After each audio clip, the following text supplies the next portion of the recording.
Hello my dear students. तो आज मैं आपको जो अभी एग्ज़ाम हुआ हिंदी का, ये क्लास 12 का है, इसका मैं एनालिसिस करवाऊंगी और आप अपना मिला लीजिए कि आपका कितना सही है, आप कितना स्कोर किए होंगे। और उम्मीद है कि आप अच्छे किए होंगे क्योंकि पेपर जो है बहुत अच्छा आया था, बहुत इजी था। तो ये कोड है 301 और DE, जिसका ये कोड होगा आप इसको मिला लीजिएगा। तो ये है पहला, ये स्टार्ट है ऑब्जेक्टिव क्वेश्चन से जो कि आपके ये एग्जाम में आया हुआ है। तो ये खंड का है। पहला क्वेश्चन है, श्रृंगार रस मंडन के रचनाकार हैं। श्रृंगार रस मंडन के रचनाकार हैं। इसमें आपको 4 क्वेश्चन ये ऑप्शन दिया गया है। भारतेंदु हरिश्चंद्र, महादेवी वर्मा, गोसाई विट्ठल नाथ और राधा चरण गोस्वामी। तो श्रृंगार रस मंडन ये इसके रचनाकार हैं गोसाई विट्ठल नाथ। ये गोसाई विट्ठल नाथ हैं इसके। तो इसका पहले का तीसरा राइट आंसर हो जाएगा। अगला है, ब्राह्मण पत्र के संपादक हैं प्रताप नारायण मिश्र, बालकृष्ण भट्ट, राधाचरण गोस्वामी, लल्लू लाल। तो ब्राह्मण पत्र के संपादक हैं प्रताप नारायण मिश्र। इसमें प्रताप नारायण मिश्र जी हैं। अगला है, खड़ी बोली गद्य के जनक हैं। खड़ी बोली गद्य के जनक हैं जयशंकर प्रसाद, भारतेंदु हरिश्चंद्र, प्रताप नारायण मिश्र या इनमें से कोई नहीं। तो ग में ये खड़ी बोली गद्य के जनक भारतेंदु हरिश्चंद्र हैं। तो ग का दूसरा राइट आंसर होगा। अगला है, रसज्ञ रंजन के लेखक हैं। तो रसज्ञ रंजन के लेखक महावीर प्रसाद द्विवेदी हैं। इसमें महावीर प्रसाद द्विवेदी जी हैं। और रेखा चित्र पर आधारित रचना है। तो मुद्रा राक्षस, साहित्य लोचन, अतीत के चलचित्र, अंतरिक्ष की यात्रा। तो इसमें रेखा चित्र पर जो आधारित रचना है ये अतीत की चलचित्र हैं, अतीत के चलचित्र। तो डी का तीसरा राइट आंसर होगा। अगला दूसरे का देख लीजिए। और हिंदी साहित्य का प्रथम कवि माना जाता है तो सरहपा को। इसमें कौन है? सरहपा को। ये हर बार मतलब एग्जाम में आता है कि हिंदी साहित्य का प्रथम कवि किसे कहते हैं या किसे माना जाता है, तो सरहपा को माना जाता है। तो इसमें तीसरा राइट आंसर होगा। अगला है तीसरा सप्तक का प्रकाशन वर्ष। जो तार सप्तक है, पहला, दूसरा, तीसरा। तो कभी कभी एग्जाम में पहला भी पूछ लेता है, दूसरा और तीसरा भी पूछता है। तो इसमें तीसरा पूछा है कि तीसरा सप्तक का प्रकाशन वर्ष है तो 1959 ईस्वी में। इसमें ये सही राइट आंसर होगा। अगला क्वेश्चन है, इसमें कठिन काव्य के प्रेत। कठिन काव्य के प्रेत कहे जाते हैं। तो कठिन काव्य के प्रेत कौन कहे जाते हैं? तो केशवदास कहे जाते हैं। कौन कहते हैं इनको? रामचंद्र शुक्ल ने केशवदास को कठिन काव्य के प्रेत कहते हैं इनको। तो इसलिए इसमें क्वेश्चन पूछा है कि कठिन काव्य के प्रेत कहे जाते हैं, तो केशवदास हो गया। अगला है,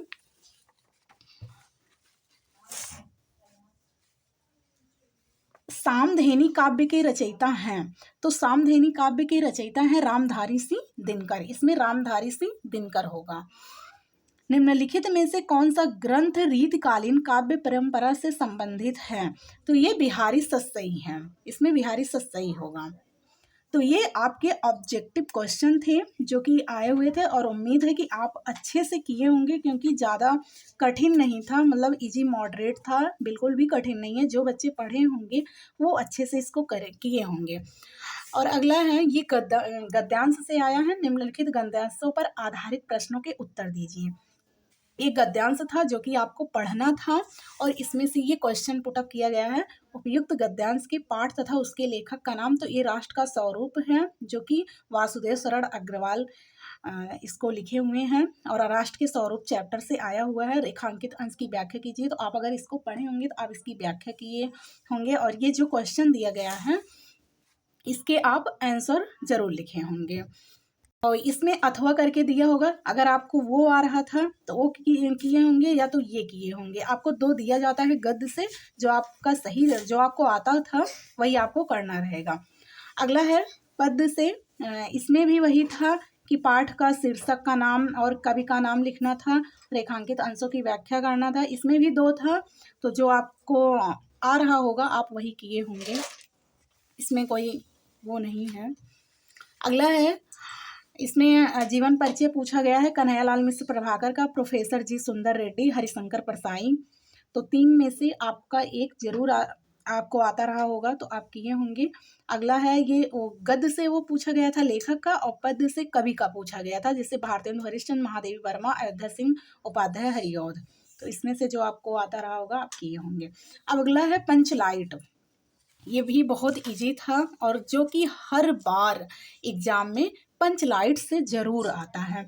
तो पंचलाइट कहानी के प्रमुख जो पात्र थे उनका चरित्र चित्रण लिखना था, जो कि 80 शब्दों में, तो ये लिखना था। और दूसरा है, कहानी तत्वों के आधार पर खून का रिश्ता अथवा करके लाठी कहानी की समीक्षा कीजिए। इस भी, चाहे आप इसको करते, चाहे इसमें खून के रिश्ते और लाठी से एक करना था आपको।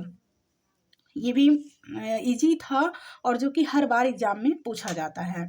अब अगला है, 100 पठित खंड काव्य के आधार पर एक खंड काव्य के प्रश्न का उत्तर लिखिए। तो इसमें एक का करना था, किसी का जो जिले वाइज रहता है, किसी का रश्मि रथी रहता है, किसी का श्रवण कुमार रहता है, किसी का आलोक वृत्त रहता है। तो जो अपने जिले का जो था वो आपको लिखना रहता था। अगला है इसमें कि ये अनिवार्य संस्कृत से आया हुआ था, इसमें संदर्भ सहित हिंदी में अनुवाद करना था।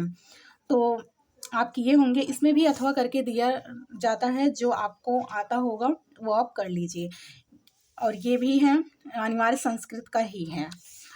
अगला है, ये भी अनिवार्य संस्कृत का प्रश्न है, जो कि इसमें से अगर आपको 2 लिखना था, 4 दिया गया था, आपको जो आता होगा 2-2 नंबर का था, आपको 2 ही लिखना था ये।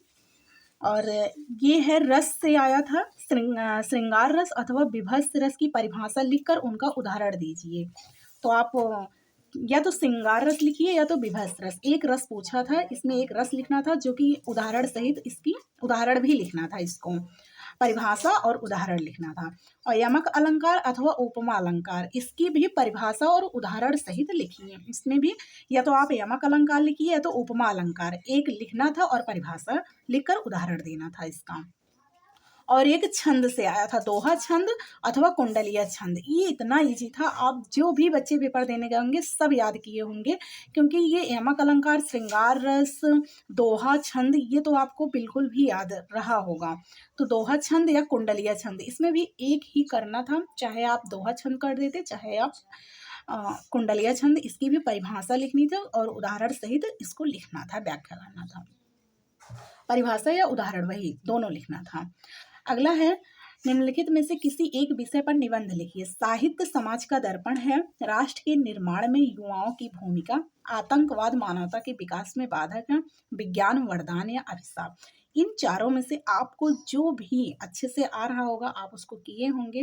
और यही करना है कि इसमें जो 4 है, अगर आपको चारों आ रहा है तो आप ये पहले डिसाइड कर लीजिए हमको कौन ज़्यादा आ रहा है, जिसमें हेडिंग वगैरह या जो आप समझ के याद किए होंगे, जो आपको ज़्यादा इजी लगे लिखने में कि हाँ ये हमें आ रहा है, आप उसी को लिखा करिए।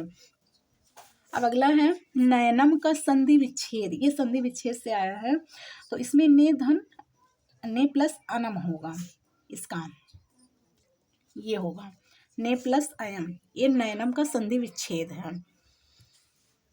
कला विव का संधि विच्छेद, कला विव में कलो प्लस इव होगा, ये कला विव।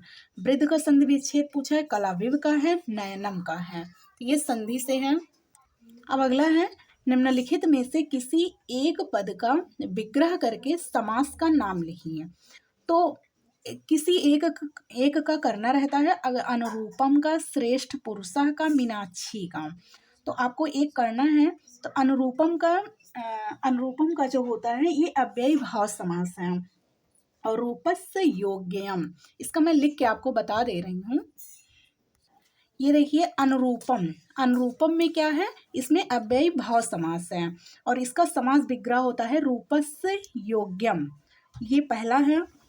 ये 3 है, आपको एक करना था जो आपको अच्छे से आ रहा होगा।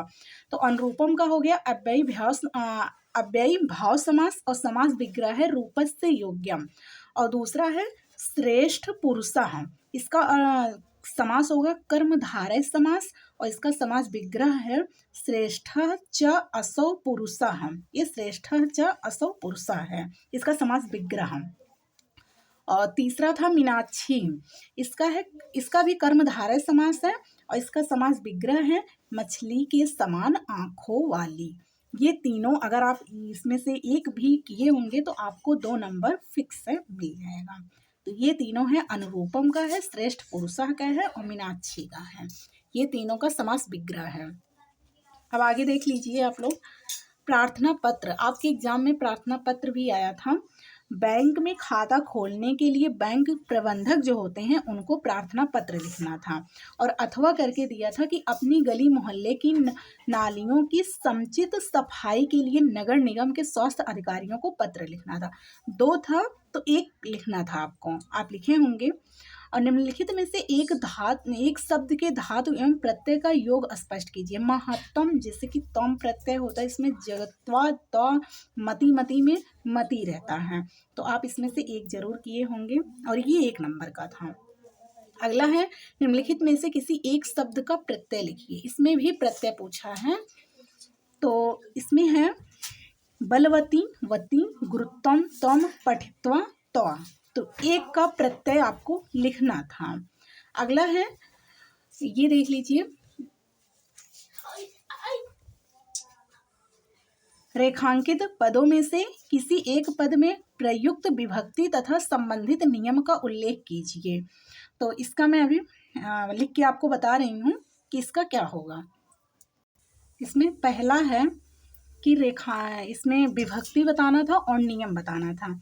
तो पहला है आकाशः छात्रैः समः स्नाति। देखो इसमें समः पे अंडरलाइन कर दिया गया है, तो आपको देखना है ये किस में आता है, तो ये तृतीय विभक्ति में आता है।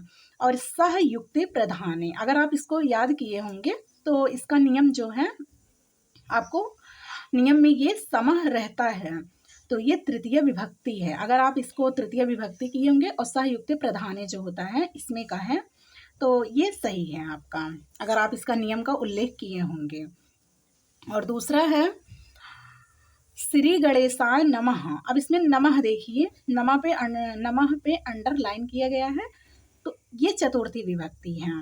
नमः, अगर आपकी ये नमः रहता है, स्वस्थ रहता है, स्वाहा, स्वधाम, लव, सट, योगाच रहता है, तो ये चतुर्थी विभक्ति है। तो इसमें से 1 आया है नमः और इस सहयुक्त प्रधाने से एक आया है समः। तो ये समः तृतीय विभक्ति थी और ये नमः चतुर्थी विभक्ति थी। श्री गणेशाय नमः ये चतुर्थी विभक्ति थी और आप अगर इसको लिखे होंगे और नियम का उल्लेख किए होंगे तो आपका बिल्कुल सही है। और अगला है ये मातुः हृदयः, मातु हृदयं कन्यां प्रति सिंगधः भवति। तो इसका होगा, ये द्वितीय विभक्ति है और इसका अर्थ होगा कि माता का हृदय कन्या की ओर संगद रहता है। तो ये द्वितीय विभक्ति है। इसमें देखिए अभिता, परितः, समयः, निक्सा, हा प्रतियोगेपि, इसमें ये कन्या आया हुआ है। तो ये पहला क्या था, तृतीय विभक्ति था, दूसरा श्री गणेशाय नमः चतुर्थी विभक्ति है और तीसरा द्वितीय विभक्ति है। ये तीनों अगर आप में से इन तीनों में से एक भी अगर आप सही लिखे होंगे तो आपको ये 2 नंबर मिलेगा। तो मिलते हैं आपसे हम नेक्स्ट वीडियो में और उम्मीद करते हैं आप अच्छे से किए होंगे। तो thanks for watching my video.